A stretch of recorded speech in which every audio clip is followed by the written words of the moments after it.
Senator Gold, according to Sherry McKinstry, co-founder of the Indigenous Dental Association of Canada, Métis and non-status First Nation people will benefit the most from the Canadian Dental Care Program.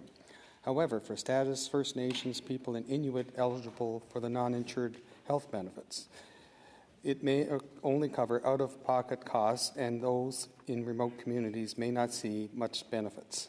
Given this criticism and current gaps in access, what is your government doing to ensure those eligible under NIHB, including in remote and northern communities, receive equal or better access to dental care?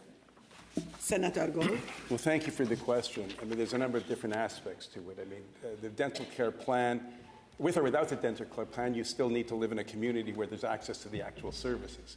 And that is a problem, as we know, in remote areas and Indigenous areas, and that's something that needs to be worked on in partnership with Indigenous communities. With regard to the federal programs, look, dental care is health care. Everybody deserves it.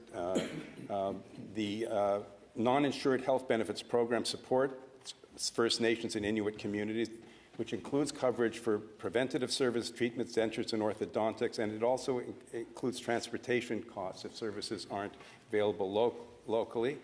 I understand that members of First Nations and Inuit who are eligible under the Non-Insured Health Benefits program can apply to the CDCP if they meet the eligibility criteria.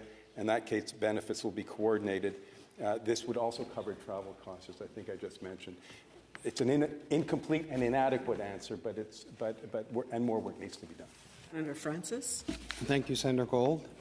According to a 2017 report by the Auditor General, First Nations and Inuit have nearly twice as much dental disease and more unmet oral health needs than non-Indigenous populations. With this background in mind, what is your government doing to ensure that the full rollout of the CDCP does not exacerbate existing disparities in oral health between non-Indigenous people and status First Nations and Inuit? Senator Gold.